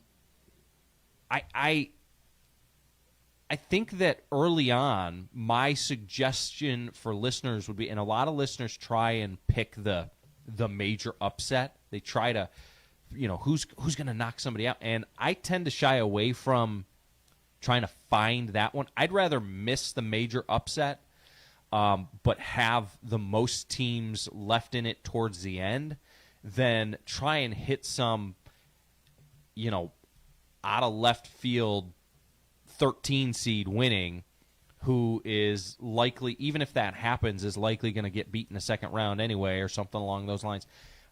Some of it, if you're trying to win the bracket, some of it goes back to playing the game, not necessarily to make the perfect bracket, but to just make the best bracket. Right, because you want to get the most points. Right. And that's the goal. And you hit the nail on the head with most of your Cinderellas aren't going to make it past the second round anyway. Now, they're just – these Cinderellas are not equipped as we were used to seeing 10, 20, 30, 40 years ago transfer portal has kind of ruined that, and social media. You can't keep guys hidden like you used to. Like Steph Curry at Davidson is always my prime example. He would never have been at Davidson nowadays. Like he would have gotten out and been in the portal and been somewhere else. But yeah, Santa Clara is one of my favorite mid-majors in this bracket this year. That they were actually one of my teams that my sleepers a couple weeks ago. Christian Hammond's been one of the best scorers in the West Coast Conference this year. How about the West Coast Conference getting 3 teams in the NCAA tournament this year? Of course, one is automatic qualifier, which is usually Gonzaga, but I think that really says the level of basketball that's going on out there. And their coach, Herb Sendek, is going to Providence once this tournament runs over. So I think that sets up a good run for the Broncos to kind of say, hey, we got this thing together one more time. Let's kind of make some noise going out. And I think they match up really well against Kentucky. I think they'll be able to score with Kentucky. They're kind of really similar. Both of them are streaky offensively and kind of struggle on the defensive side of the ball. But, yeah, as I said, I think as far as a mid-major to go to the second round, I think Santa Clara has the best option to do that. But, unfortunately, if they do beat Kentucky, they'll likely run into Iowa State, who's one of the better teams in the bracket. Yeah, with Iowa State, I didn't want to pick them going super deep. I was like, oh man, I'm not really convinced. But some of these teams too, when you look at it, and I know that we're just looking at it from a 10,000-foot view right now, but some of it too is just how the bracket sets up for them. Exactly. And my whole thing is, don't let emotion get in the way of logic when you're picking through these games. A lot of times that's where the challenge comes in is, oh man, I really like Vandy, or I really like Tennessee, or I really like Alabama, or whoever, and you've got a personal relationship with this team, right? Well, that can come back to bite you. You got to take the logos off of these teams and look at it from that perspective. Those are the 2 biggest recommendations that I can give you is don't necessarily feel like you have to pick a Cinderella and take the logos out of the equation, which is funny because that's how Chewy basically picked. But I don't mean wait, what did you say? No, I don't. I don't mean take the logos as in like who's got a cooler logo. What I mean is take the team's brand out of the equation and consider them more for their performance on the floor, like what they have actually accomplished. Well, and really look at their style of play and what their matchup each round is going to be. Like, if it's a team that likes to score 65 points and play defense, and they're playing up against a team that likes to score 90 and run up and down the floor, you've got some thinking that you've got to do. Exactly, and that's what I really wanted to try to do this year with my bracket, especially. Is keep an open mindset, because I'll just kind of throw a little bit of example on mine. St. John's is a team that I've liked at some points in the year. Early in the year, I wasn't as big on them. But after I filled out my bracket and kind of looked at the matchups, I ended up having them go in the Elite Eight. Yeah. Something I did not think that I would have. So that's just one example there. Speaking of that East region, I think that is going to end up being the toughest region. I mean, Duke, you're sitting there the number 1 overall seed in the tournament, and your Sweet 16 matchup is potentially Kansas or St. John's. I mean, pretty brutal there. And I think it's the deepest. 2-seed UConn, they've won 2 national championships in the last 3 or 4 years. Michigan State, Tom Izzo, man, he's been 7, 8 Final Fours. Yeah. And Louisville is a team that a lot of people kind of written off because Mikael Brown has been injured a lot of the season, but looking back earlier, November, December, when he was healthy, Louisville was putting up as many points as anybody in the country. And I know Kentucky's not the Kentucky we're used to, but they completely blew them out there late November. So 1 through 6 there in the East is pretty strong. And then at 7, you got a UCLA team with Mick Cronin, who has kind of figured out how to get it done late in the year at UCLA, as we've seen. They're kind of under the radar, but they won a couple games in the Big Ten championship, and he's taken lesser talented teams to the Final Four. So you got to watch Mick Cronin, UCLA for sure. To your point, if the NCAA tournament was just the East, I wouldn't be mad. Like, that's how good that whole section of the bracket is. It's insane. All right, let's get a quick break in here. We went long there in segment number 1, but we've got a lot more to get into. We will have – so what I'm going to do with that book that you wrote is I'm going to post that to 931go.com, and we'll share it over to the Facebook page for folks who are looking for Rob's notes. Handsome Rob's March Madness breakdown is going to be coming to you. So if you have any questions as you're going through and filling out your bracket, like I do about some of these games and some of these matchups, I recommend pulling that up and using that as kind of your helping guide to make your way through this thing, because I promise you, and I've been doing this for a long time, there's not anybody that I have ever known that is as knowledgeable about college basketball as this guy. And I've talked to sports writers, I've talked to, and he's got his finger, because a lot of what'll happen, Chewy, is a lot of these guys, they'll follow one team around. If they're a writer, they'll follow their one team and they track the one team. But from a holistic, the entire college basketball landscape kind of perspective, this guy knows it as well as anybody that I've ever talked to, and I don't just say that to pump him up. So we'll be back on the other side to talk more about it and help me help you. It is the starting lineup. This is ESPN Radio 1340-1069 WCDT Winchester. A lot of businesses think better advertising means spending more money. The truth is, the most expensive advertising is the kind that doesn't work. When your message is consistent, your category is protected, and your advertising works together across multiple platforms like radio, billboards, and digital, all connected to the teams that Franklin County loves, you actually spend less over time. That's why our partners don't just advertise, they own their space. Learn how smart advertising can save you money with ESPN Radio 1340-1069 WCDT Winchester. From the 931 Go Weather Center, it's time for an ESPN Radio Winchester weather update, presented by Bennett's Pharmacy. Looking forward to another very chilly day today. We got some widespread frost in the early mornings. Otherwise, it'll be mostly sunny, but high of only 42 degrees. But our wind chill values are going to be bringing that down between 18 and 28 degrees, with some wind gusts as high as 20 miles per hour. Get yourself a good jacket and stay tuned to ESPN Radio Winchester. At Bennett's Pharmacy in Winchester, we're more than a pharmacy.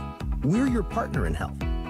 Conveniently located at 1201 Dinah Shore Boulevard, we're here to serve you with fast, friendly, and personalized service. Need prescriptions filled? Looking for over-the-counter products? We've got you covered. Plus, enjoy local delivery and expert advice from our caring team. Call us today at 931-967-2777 or stop by Bennett's Pharmacy at 1201 Dinah Shore Boulevard today.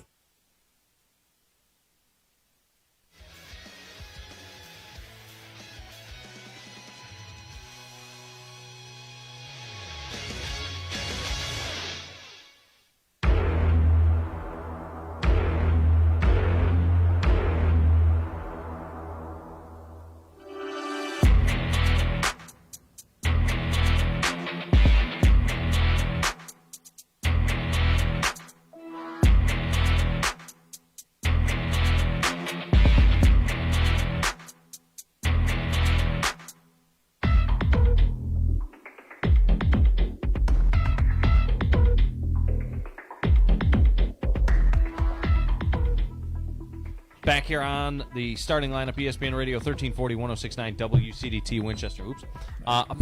Apparently it's St. Patrick's Day. It is St. Patrick's Day, and I got really lucky. I didn't even think about that until Johnny walked in. So you better watch green. I would say so. You got some green on. Okay. Me.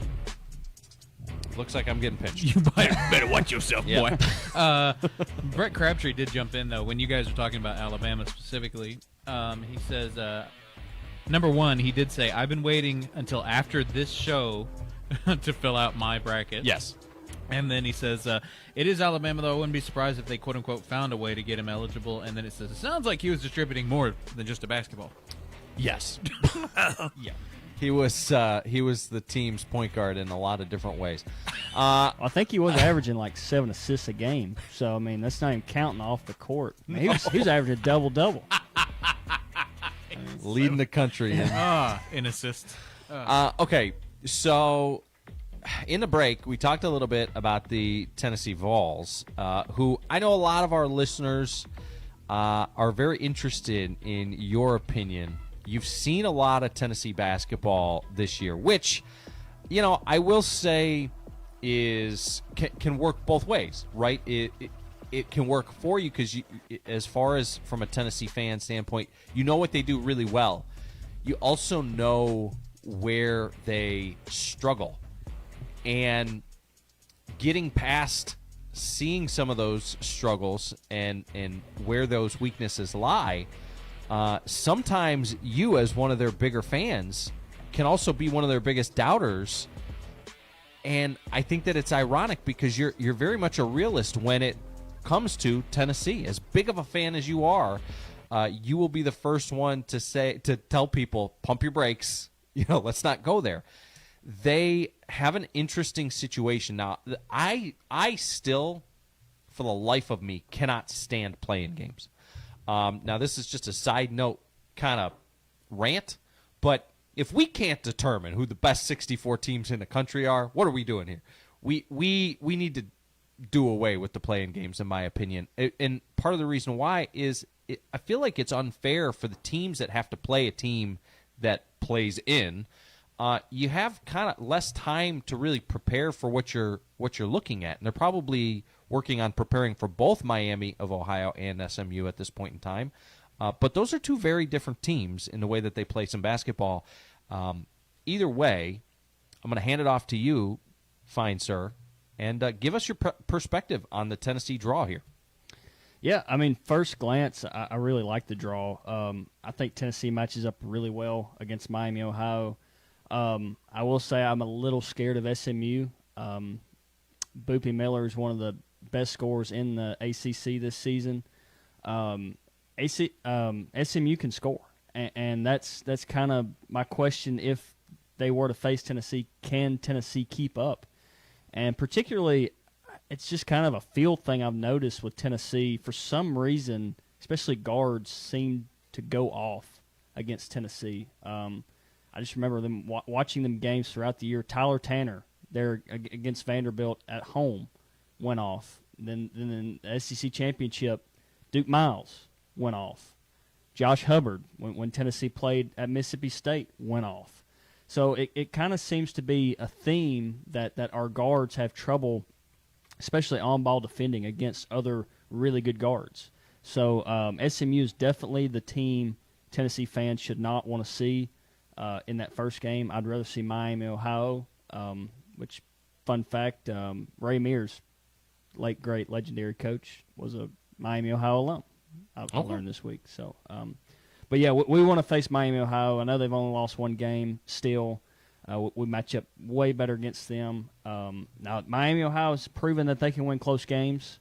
But I think Tennessee's athleticism, especially size around the rim, should be able to pull past them. Then you get into potentially a round 2 game. I don't see Virginia losing to Wright State. Virginia looked really good in the ACC championship, and especially down the stretch in the ACC play. The only thing that scares me about Virginia, if I was a Virginia fan, is especially you're looking at Tennessee saying, this is my gift. I'm a 3 seed, and I'm going to get a hot, cold Tennessee team with a healthy Nate Ament and Jacoby Gillespie, who was first-team All-SEC. Tennessee, if you look at their roster, shouldn't be a 6 seed, but they are. And also, Virginia plays in the ACC. They haven't faced the physicality night in, night out that a lot of these SEC teams have faced. I don't know how they'll match up well against Tennessee's physicality. One good thing about Tennessee is Virginia likes to pound it down low. Tennessee has the bodies that they can go in and battle down low, even if they were to get into some foul trouble. So I think if Tennessee can get past that first round, I really like them against Virginia. It's just if they can get past the first round. Because, like I said, I do not like the matchup against SMU. Now, if they were to get past Virginia, I don't see any way they get past Joshua Joseph and Iowa State. They're just too good. That Tennessee just could not keep him in front of them for 40 minutes, and I don't think they could score enough points to beat Iowa State, if Iowa State was to get to that point as well. But then also, from a negative standpoint, I don't see Tennessee winning more than 2 games in a row against really good competition right now. Right. That's kind of just negative from what I've seen them. Brett says, I like the draw, too. The only thing is the fact that it's this Tennessee team, and I'm a huge Tennessee fan. So. Exactly. I would have loved this draw last year with Tennessee's team last year because Tennessee ended up running into Houston. Right. I would have much rather with this group run into this year's Michigan, but hey, that's part of it. And I think most Tennessee fans, if Tennessee goes to the tournament and wins 2 games, I'm not into moral victories, but kind of up and down year, I think a Sweet 16 would be a nice tip in the cap for a year and build some good momentum to next year. I appreciate that you guys all love the draw. I hate the draw for Tennessee. I'm blown away. And whether it's SMU or Miami, I'm very concerned about this first round game. Miami, I get it. They didn't play a high level of competition necessarily this year, but winning 31 games in a row, regardless of who you are, is tough to do. It shows a level of consistency. And it wasn't until they played UMass there in the MAC championship, the quarterfinal of the championship, that they finally lost a game. And that's the better of 2 options. Yeah, well, as a Tennessee fan, you're thinking we might face the best 11 seed of all time in Miami, Ohio, or super dangerous SMU. Yeah, that's why I say if they can get past that first round, right. I like the draw. Yeah. Well, that all being said, I do think that this Tennessee team has some potential. We've seen that they can play with just about anybody on the floor.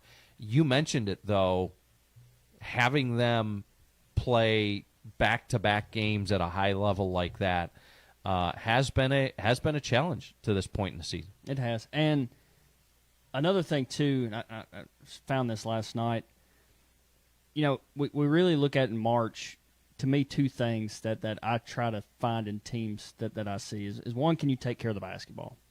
Can you value the basketball? Possessions in March are as important as ever. Yeah. Tennessee, it's been shaky. And free throws. Can you close out games? Tennessee has not been able to close out teams when they've had the opportunity. Yeah, we've talked about that. You and I have texted about that back and forth a couple of times this season. Yeah. So here's a stat for you. Vols are 14-1 in games where they have shot 70% or better from the foul line. 8-10 when they haven't. Wow. So that just shows how close the needle is there on a lot of these games that Tennessee's played, that they haven't been able to put teams away at the foul line. Well, say that stat again. So Tennessee is 14-1 in games where they have shot at least 70% or better from the foul line. 8 wins and 10 losses when they have been under 70% from the foul line. And I mean, 70% is not that much to ask at Division I college basketball. And what's really telling about that, and not just the wins and the losses, but is the fact that more than half of their games they've shot below that 70% mark as a team. Yep. That to me is telling, and that's one of the things I don't like necessarily taking teams that live and die by the 3 in March Madness. And I don't like necessarily taking teams that struggle from the free throw line in the tournament. You've got to be more diverse than those 2 things, because from a 3-point shooting perspective, you go cold for not even a game. You go cold for a couple of quarters, and your season's done. And same thing from a free throw line. If you can't make those buckets when the pressure is on, you're going to find a quick exit and trip home. So let's take another quick break here because we went so long in the first segment. We'll be back with more as we continue to break down some of Rob Kortner's notes on this whole March Madness process here. Again, I've got 24 pages, a breakdown of each and every team outside of the first four. Sorry, I got lazy. Yeah, I mean, golly, you did 64 teams. You couldn't do the last 8.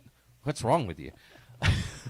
We'll do that. We'll continue the conversation next. It is a starting lineup. You're listening to ESPN Radio 1340, 106.9 WCDT Winchester. Spring is in the air, and so are fresh new savings at Furniture Merchandise Outlet, FMO, right here in Tullahoma. Ready to refresh your space? From living rooms and bedrooms to dining sets and mattresses, FMO has the styles you want at prices you'll love. No long waits, no sticker shock. Just take it home today. Visit them at 105 North Jackson Street in Tullahoma or browse anytime at FMOTN.com. Furniture Merchandise Outlet, where spring cleaning turns into a spring upgrade. Hey neighbors, this is Johnny Hand from the Afternoon Handoff on ESPN Radio Winchester. And I just want to say thank you. It's only been a couple of months since we debuted my show, and you have been so supportive and so gracious to tune in every single weekday from 2 to 4, whether you're in the car, at work, at home, or streaming us wherever you may be. And a special thank you, of course, to the incredible guests who join me on the show. Those are huge reasons that this program is as fun and as engaging as it is. To our listeners and to our guests alike, thank you for helping make the Afternoon Handoff something special. And keep listening. ESPN Radio 1340, 106.9 WCDT Winchester. It's time for a local news break from the 931 Go News Center. An update from the Franklin County Sheriff's Office regarding the recent incident at Deckard Elementary School. On the afternoon of March 12, School Resource Officer Adam Isbell charged a juvenile with threats of mass violence in connection with the note discovered Monday at the school. Authorities say the charges are the result of many hours of investigation by SRO Isbell, Sergeant Barry Isbell, and investigator Sean Malhoit. Officials clarified that the incident did not occur last Friday. The note was found Monday and referenced a possible event to take place this Friday, which led some to public confusion. The Sheriff's Office stated that while certain details cannot be released, including the juvenile's name and specific security measures, enhanced security has been in place throughout the investigation. Law enforcement says the matter has been thoroughly investigated and handled, and they continue to encourage the community to report any additional information directly to their office. In other news, the City of Winchester has been awarded a $25,000 Tennessee America 250 grant from the Tennessee Commission for the United States Semi-Quincentennial. The funding will support Lighting the Legacy, Tennessee 250, a 4th of July 2026 heritage celebration at Winchester City Park. The event will commemorate 250 years of Tennessee and Franklin County history with daytime educational programming, historical exhibits, community storytelling, and cultural presentations. The celebration will conclude with a patriotic fireworks display honoring the region's legacy and future. The grant process was highly competitive with 365 applications submitted statewide. A total of 194 grants were awarded across 73 counties. City officials say the event is designed to strengthen community pride, promote heritage tourism, and support local economic activity ahead of the nation's 250th anniversary.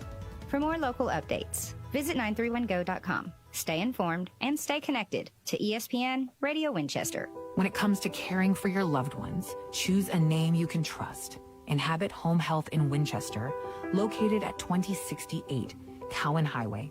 We're here to provide compassionate professional care right in the comfort of your own home. From skilled nursing to therapy services, our team is dedicated to helping you or your loved ones achieve the best quality of life. Call Inhabit Home Health today at 931-967-0633 to learn more about our personalized care plans.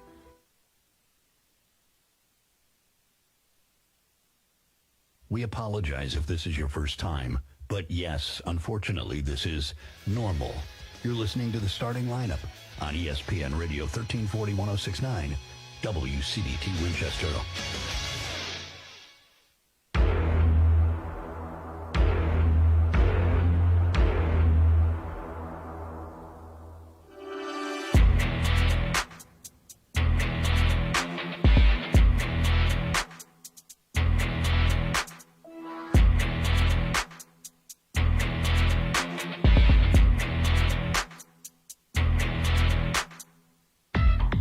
All right, back here on the starting lineup, ESPN Radio 1340, 1069 WCDT Winchester. So, pulling back the curtain on my bracket a little bit, and this is not to speak to anybody else's per se, but I actually have Vanderbilt knocking off Florida. And we just had this conversation in the break, but I think that it's a good enough conversation where I'd like to get it in front of people. The reason I have Vandy over Florida isn't necessarily because I'm a Vandy homer and believe in the Vandy magic and all this stuff. Honestly, it is that I think that if these two teams match up against each other, from what we've seen to this point in the season, they've played twice, right? Is that true? Twice. Yes. So they played twice. Florida beat them in the regular season, and Vandy beat them in the... Florida beat them by like a bucket or so in the regular season, and then Vandy smoked them in the tournament. Now, you said something in a break. My point was, in looking at them, when I consider them on the floor, I think all the time, all the minutes that they've been on the floor together, overall, Vandy has outplayed them. And you made the point about guard play from Florida, which, when you're talking about young men in a high-pressure situation like the tournament, I liken it back to the SEC tournament. But say what you said about their guard play and how it's changed from the early portion of the season to here in that particular Vandy game, because they're still playing very good basketball. But one game, again, like we said about shooting the three-pointers or missing free throws, if you're off one game in this tournament against a high level of competition, then you could be going home. Yeah. The question for me with Florida is the question that I had coming into the season. Are Boogie Flan and Xavion Lee good enough in the backcourt? And if we see the guard combo that won 12 SEC games in a row, then yes, they are a legit national championship contender. But if we see the slow start that they had coming into the season and the way that they finished the season in Nashville against Vanderbilt, which hats off to Vanderbilt, Tyler Tanner and Duke Miles completely outplayed them and forced tons of turnovers. And they actually, Tyler Tanner and Duke Miles, when they're on the floor together, force more turnovers than any two guards in the country right now. But yes, if we see that Florida team that we saw in the tournament, then yes, there are concerns, because as much as I love Ruben Chinelu, who's probably my favorite player in the tournament, does all the dirty work, and is so much more important than what the box score shows. He's like a clean-cut Dennis Rodman. Thomas Howe and Alex Condon, I don't know, can take all the scoring that Boogie Flan and Xavion Lee were able to help them out with in the middle of the year. I don't know if that's what makes Florida so good, is because they literally have five guys that can score when they're firing on all cylinders. Right. Todd Golden actually kind of mentioned it in his pre-presser for the SEC tournament. He's like, my guys almost kind of canceled themselves out of all SEC honors, and he's right, because they're so spread out when they're clicking that each guy can be in double digits, and usually is. Yeah. I feel like Vandy figured something out with Florida as far as the SEC tournament is concerned. Now, whether or not that carries over or if it was just a bad night for Florida, will be yet to be seen, and that's what makes this tournament so fun. But in looking through each of these, you got the South, which we mentioned Florida and Vanderbilt. You've also got Texas A&M in there. That's a team that I think a lot of people have forgotten about. What was it? Late February or no, sorry, not late February. Well, late January. Texas A&M was actually first in the SEC. Right. Now that feels forever ago, but I think that Bucky ball, or I think that's what they call it, Bucky McMillan's style of ball, they call it Bucky ball. I think he's figuring out that you can't press every team for 40 minutes, and I think that related to a little bit of their struggles late in the season. They looked fatigued.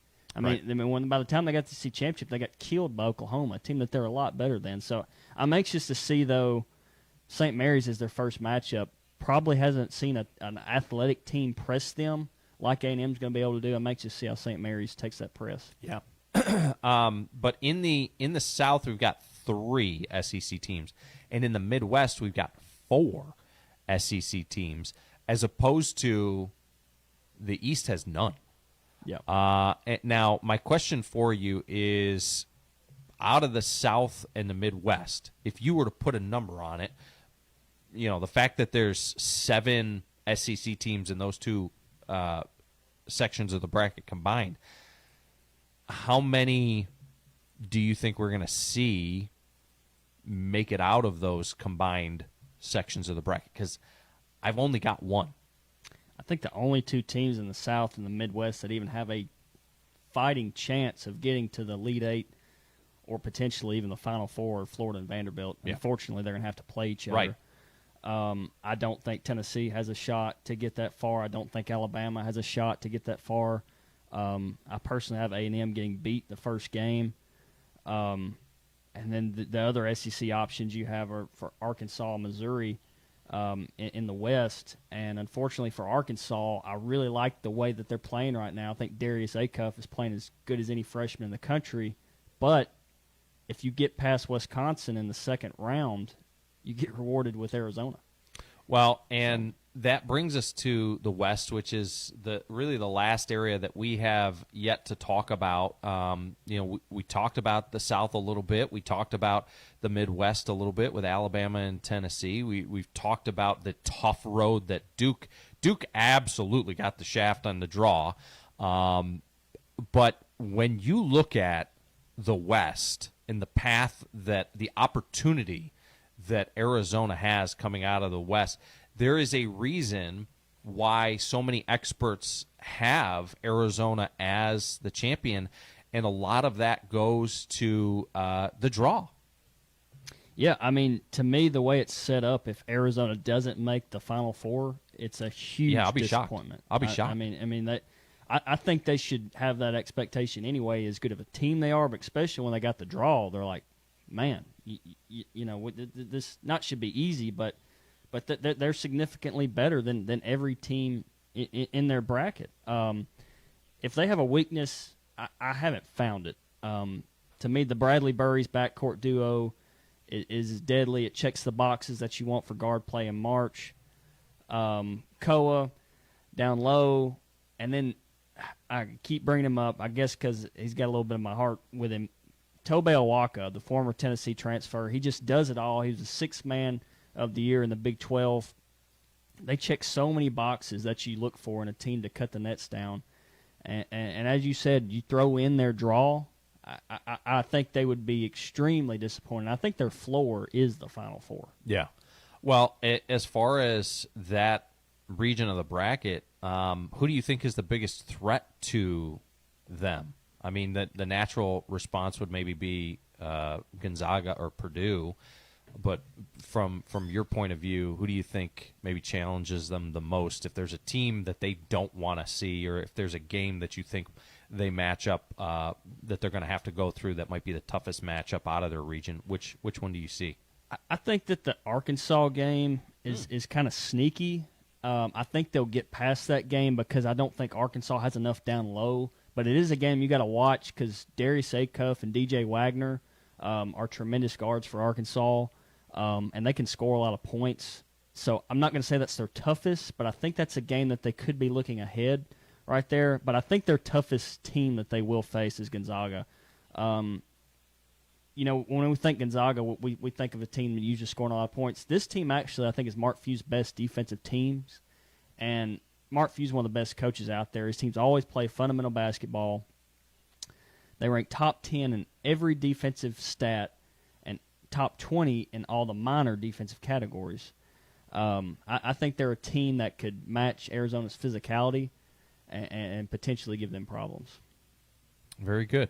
All right, well, he is Rob Kortner, and I tell you what, we did not get into, the tip of the iceberg. We didn't even Not even the tip. We did not even get the tip. Chewy's looking at me, phrasing.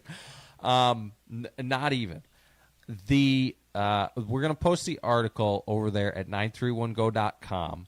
Rob has already resent me his edited version of his document. There's probably still some more on there. Errors, guys. I'm sorry. No, we'll look past it.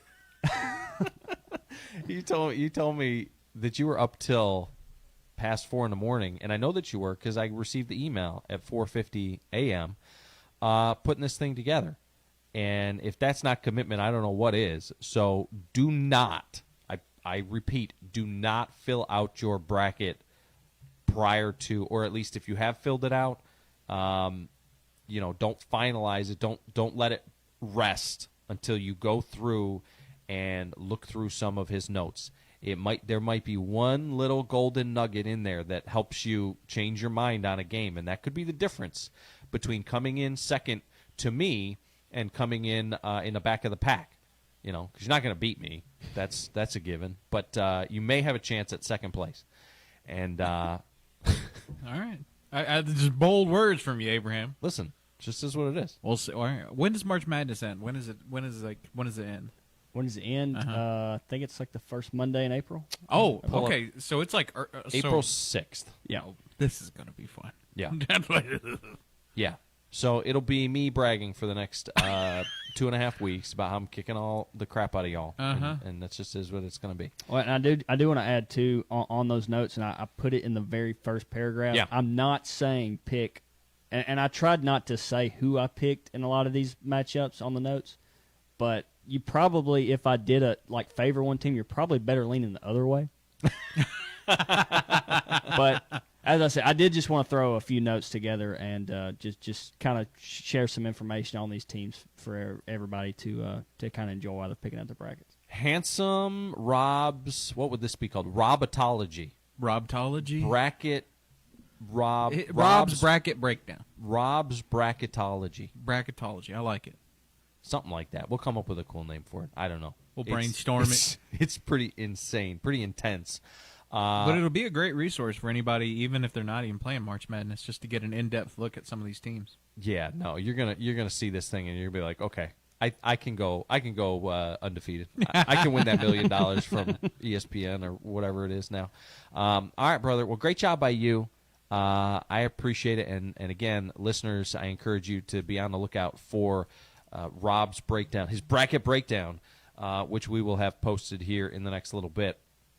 Coming up on the other side, we will have Reliable Rentals Swap and Shop, and then later today, it is the afternoon handoff with Johnny Hand. And let me see, because I did just have it come across my feed here a little bit ago. I believe he's going to have Gage Clark in where's Gage is from here in Franklin County. But he's going to have Gage Clark on this afternoon. Gage has, per Johnny's post, every intention of taking his job one day up there in the booth. So you'll want to listen to that one as well. It is ESPN Radio. We will be back on the other side with Reliable Rentals Swap and Shop. This is the starting lineup on ESPN Radio 1340, 106.9 WCDT Winchester. For over 75 years, one thing has never changed in Winchester, Tennessee. Hall Furniture has been there through it all. 3 generations, decades of trust, and the commitment to quality, value, and service that still comes first today. As we celebrate over 75 years in business, we want to say thank you to our loyal customers, our community, and to everyone who has made Hall Furniture a Winchester tradition. Hall Furniture. Here's to another